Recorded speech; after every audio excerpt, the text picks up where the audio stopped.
നമസ്കാരം. വാർത്തയിലെ സത്യം വാർത്താധിഷ്ഠിത പരിപാടിയിലേക്ക് ഏവർക്കും സ്വാഗതം. ലെഫ്റ്റ് ഹാൻഡ് ലിബറലിസത്തിന്റെ മറപറ്റി അമേരിക്കയിലേക്ക് ചിലർ നടത്തിയ കൂട്ടക്കുടിയേറ്റവും അതിന്റെ മറവിൽ ശക്തമായ അജണ്ടകളോടെ ഇസ്ലാമിക് സ്റ്റേറ്റും ഹമാസും അടക്കമുള്ള തീവ്രവാദ സംഘടനകൾ നടത്തിയ ഇസ്ലാമോഫോബിയയ്ക്കും അറുതി വരുത്താനുള്ള നീക്കങ്ങൾ തന്നെയാണ് വരുന്ന തിങ്കളാഴ്ച സത്യപ്രതിജ്ഞ ചെയ്ത് അമേരിക്കയിൽ അധികാരമേൽക്കാൻ പോകുന്ന ട്രംപ് ഭരണകൂടത്തിന്റെ മുഖ്യ അജണ്ടകളിലൊന്ന് അദ്ദേഹത്തിന്റെ തന്നെ വാക്കുകളിൽ നിന്ന് വ്യക്തമാണ്. അഭയാർത്ഥികളായി എത്തിയവർ അധികാരസ്ഥരായി മാറുകയും ക്രമേണ കലാപങ്ങളും പൊട്ടിത്തെറികളും അതിന് പിന്നാലെ ഇരവാദവും കരച്ചിലുമൊക്കെ ഫലപ്രദമായി ഉപയോഗിച്ച് കാര്യങ്ങൾ നേടിയെടുക്കുകയും ചെയ്ത് ക്രമസമാധാനത്തിന് കടുത്ത ഭീഷണിയായി മാറുമ്പോൾ അതെല്ലാം നിഷ്ക്രിയമാക്കുവാനുള്ള നീക്കമായി അമേരിക്കയുടെ 47ാമത്തെ പ്രസിഡന്റായി വരുന്ന ട്രംപിന്റെ സ്ഥാനാരോഹണത്തെ ലോകം മുഴുവനുമുള്ള സമാധാനകാംക്ഷികൾ ആകാംക്ഷയോടെ നോക്കിക്കാണുകയാണ്. Make America great again.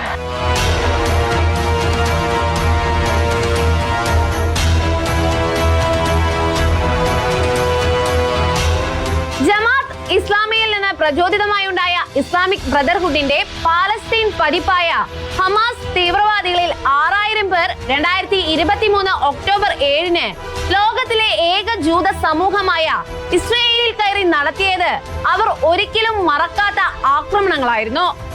അതിൽ 1200 ഇസ്രയേലർ കൊല്ലപ്പെടുകയും 250 പേരെ ബന്ദികളാക്കി പാലസ്തീനിലേക്ക് കൊണ്ടുപോവുകയും ചെയ്തു. അതിനു മുൻപ് പലപ്പോഴും ഹമാസ് ഇസ്രായേൽ യുദ്ധം ഉണ്ടായിട്ടുണ്ടെങ്കിലും ഒക്ടോബർ 7-ലെ ആക്രമണത്തിന് പകരമായി കൃത്യമായ പ്ലാനിങ്ങോടെ ശക്തമായി തിരിച്ചടിച്ച ഇസ്രായേൽ ഹമാസിനെ മാത്രമല്ല അവരുടെ കയ്യാളുകളായി നിന്ന പശ്ചിമേഷ്യയെ കലാപ കലുഷിതമാക്കിക്കൊണ്ടിരുന്ന ഹിസ്ബുള്ളകളുടെയും ഹൂതികളുടെയും ഇറാൻ, സിറിയ എന്നീ രാജ്യങ്ങളുടെ മേലും ആധികാരികമായ വിജയം തന്നെ നേടിയെടുത്തു. ഗാസയിലെ ഫിലാഡൽഫിയ കോറിഡോർ ഇസ്രായേൽ പിടിച്ചെടുക്കുകയും വെസ്റ്റ് ബാങ്കിലെ 1270 ഹെക്ടർ സ്ഥലം പിടിച്ചെടുക്കുകയും ലെബനോൺ ബൗണ്ടറിയിലേക്കുള്ള പാത സുഗമമാക്കുകയും ചെയ്തു.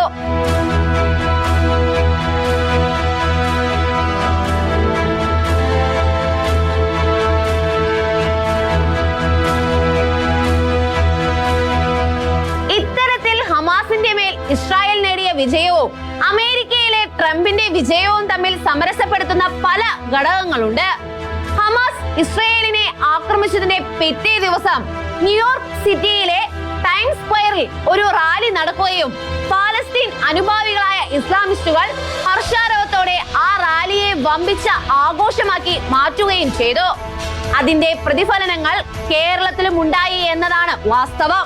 അതുപോലെ 2024 മെയ്യിൽ അമേരിക്കയ്ക്കെതിരെ ചെറുത്തു നിൽക്കുവാൻ ആവശ്യപ്പെട്ടുകൊണ്ട് 3000-ലധികം ആളുകൾ മിഷിഗണിലെ ഡിട്രോയിറ്റ് നഗരത്തിൽ 100-ലധികം ഇസ്ലാമിക തീവ്രവാദ സംഘടനകളുടെ നേതൃത്വത്തിൽ നടത്തിയ സമ്മേളനത്തിലെ പ്രധാന അജണ്ട തന്നെ ഒക്ടോബർ 7-ലെ ആക്രമണത്തെ ഇസ്രായേലിനെതിരെ മാത്രമല്ല തങ്ങൾ കാലൂന്നി നിൽക്കുന്ന അമേരിക്കയ്ക്ക് അന്തിമോപചാരം അർപ്പിച്ചുകൊണ്ട് ആ രാജ്യത്തിനെതിരെയുള്ള ആയുധമാക്കി മാറ്റുക എന്നതായിരുന്നു. അമേരിക്കയെ മൃഗമെന്ന് വിശേഷിപ്പിച്ചുകൊണ്ട് ആ മൃഗത്തെ മുറിവേൽപ്പിക്കാനുള്ള നീക്കമായിരുന്നു ആ സമ്മേളനത്തിൽ ഉരുത്തിരിഞ്ഞതല്ല. അമേരിക്കയിലെ ഭരണത്തെ സ്തംഭിപ്പിക്കാനും എല്ലാ ഗതാഗതങ്ങളും നിശ്ചലമാക്കി ജനത്തെ സ്തബ്ധരാക്കുവാനും പ്രതിസന്ധിയിലാക്കുവാനുമാണ് അവർ പദ്ധതികൾ തയ്യാറാക്കിയത്. ചെറുത്തുനിൽപ്പെന്ന് അവർ പേരിട്ട് വിളിച്ച ഈ ആശയധാരയിലൂടെ എല്ലാ അമേരിക്കക്കാരന്റെയും ജീവന് കടുത്ത ഭീഷണിയാണ് ഉണ്ടായത്.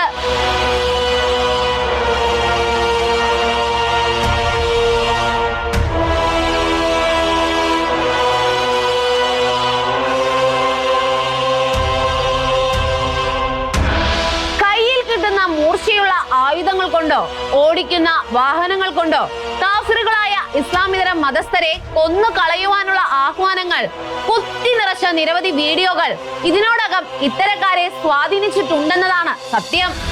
അതിന്റെ നിർവഹണം തന്നെയാണ് കഴിഞ്ഞ ക്രിസ്മസിന് 2 ദിവസം മുൻപ് ജർമ്മനിയിലെ ക്രിസ്മസ് മാർക്കറ്റിലേക്ക് തലേബ് എന്ന തീവ്രവാദി വണ്ടി ഓടിച്ചു കയറ്റി 2 പേരെ കൊന്നതും നിരവധി പേരെ പരിക്കേൽപ്പിച്ചതും പുതുവത്സരത്തിൽ അമേരിക്കയിൽ നടന്ന ആൾക്കൂട്ട ആക്രമണവും ഇതുപോലെ ഷംസുദ്ദീൻ എന്ന മറ്റൊരു ഇസ്ലാമിക തീവ്രവാദിയെയാണ് ആക്രമണങ്ങൾ നടത്തിയത്.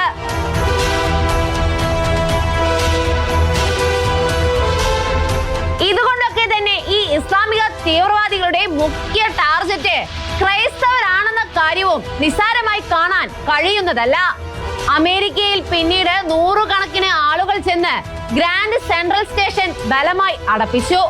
നവംബറിൽ 5 ലക്ഷം ആളുകൾ വാഷിംഗ്ടണിലേക്ക് മാർച്ച് നടത്തി. പിന്നീട് അങ്ങോട്ട് ഇത്തരത്തിൽ ആളുകളെ കൂട്ടി ശക്തമായ പ്രകടനങ്ങളും സമ്മേളനങ്ങളും ഒക്കെ നടത്തി അമേരിക്കയ്ക്കെതിരെ ഇവർ ശക്തമായ കരുനീക്കങ്ങളാണ് നടത്തിയത്. അമേരിക്കയുടെ പാർലമെന്റിലും വൈറ്റ് ഹൗസിലും മാറ്റം വരുത്താൻ പോവുകയാണെന്ന് പ്രഖ്യാപിക്കുകയും ചെയ്തു. ഇത്തരത്തിൽ കുടിയേറ്റക്കാരായി അമേരിക്കയിലേക്ക് വന്നവരുടെ ഭീഷണിക്ക് മുൻപിൽ തദ്ദേശീയർ വിറങ്ങലിച്ചു നിൽക്കുന്ന ഒരു സാഹചര്യം ഉണ്ടായി. ഈ ഘട്ടത്തിലാണ് അമേരിക്കയിൽ തെരഞ്ഞെടുപ്പ് നടക്കുന്നത്.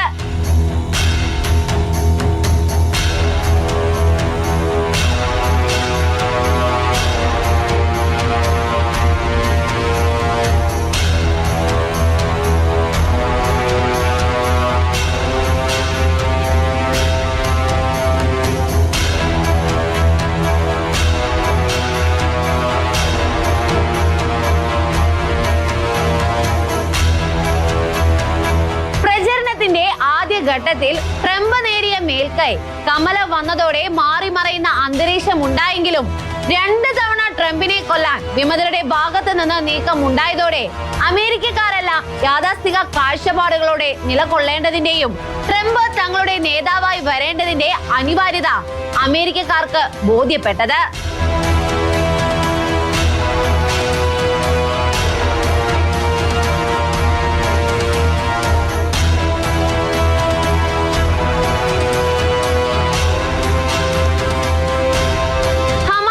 അധിഷ്ഠിതമായും അതിനു മുൻപും തീവ്രവാദത്തിന്റെ ശക്തമായ പ്രതിഫലനങ്ങൾ കേരളത്തിലും ഉണ്ടായിട്ടുണ്ടെന്ന കാര്യം തെളിവുകളിൽ അധിഷ്ഠിതമാണ്. കേരളത്തിലെ രാഷ്ട്രീയക്കാരെ സംബന്ധിച്ചിടത്തോളം ഹമാസ് യുദ്ധം വോട്ട് ബാങ്ക് പ്രീണനത്തിന്റെ ഒരു ചാകര തന്നെയായിരുന്നു. തലങ്ങനെയും വിലങ്ങനെയുമാണ് ഇടതരും വലതരും ചേർന്ന് ഹമാസിനെ പിന്തുണച്ചുകൊണ്ട് റാലികളും സമ്മേളനങ്ങളും നടത്തിയത്. അതിന് നാന്ദി കുറിച്ചുകൊണ്ട് ആ ഒക്ടോബറിൽ തന്നെ കേരളത്തിലെ റാഡിക്കലൈസ് ഇസ്ലാമിസ്റ്റുകൾ കോഴിക്കോട് ഒരു പ്രോ പാലസ്തീൻ റാലി നടത്തിയിരുന്നു.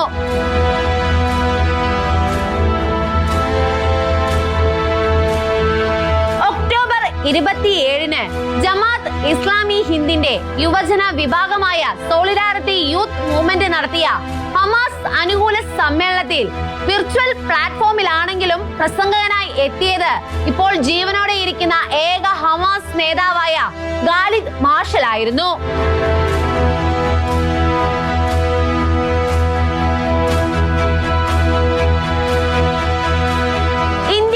ഒരിക്കൽ ഹമാസിന്റെ കീഴിലാകുമെന്ന് പ്രഖ്യാപിച്ച ഏറ്റവും വലിയ ഹമാസ് ഭീകരനായ യാഹ്യ സിൻവാറെ പിന്നെ ഇസ്രായേൽ തീർത്തപ്പോൾ സ്റ്റുഡൻസ് ഇസ്ലാമിക് ഓർഗനൈസേഷൻ ആലുവയിൽ മയ്യത്ത് നമസ്കാരം തന്നെ നടത്തി അവരുടെ കൂറ് തെളിയിച്ചു.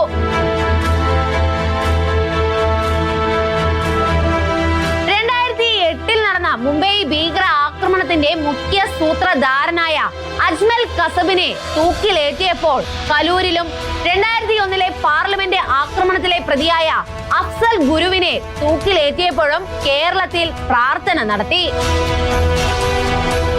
കോയമ്പത്തൂർ സ്ഫോടനത്തിൽ ജയിലിൽ കഴിയുന്ന വലിയ തീവ്രവാദിയായ അബ്ദുൾ നാസർ മാ അദനിയെ മോചിപ്പിക്കണമെന്ന് ആവശ്യപ്പെട്ടുകൊണ്ട് ഇടതരും വലതരും ചേർന്ന് കേരള നിയമസഭയിൽ പ്രമേയം പാസാക്കിയെന്നതും ഇതോടൊപ്പം ചേർത്ത് വായിക്കേണ്ടതാണ്.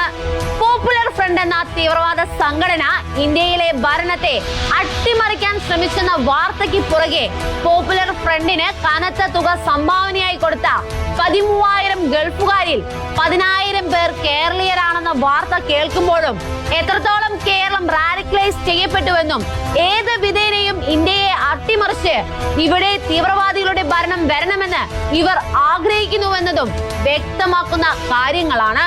ഏതായാലും ഹമാസ് തുടങ്ങിവെച്ച ചോരക്കളിയെ തങ്ങൾക്ക് അനുകൂലമാക്കി മാറ്റാമെന്ന് കരുതിയതിനെ ഒരു വലിയ എക്കോസിസ്റ്റമാക്കി മാറ്റാൻ ശ്രമിച്ച ഇസ്ലാമിക തീവ്രവാദികളുടെ നീക്കം ബൂമറാങ്ങായി അവരുടെ തലയിൽ തന്നെ വന്ന് പതിച്ചിരിക്കുകയാണ്.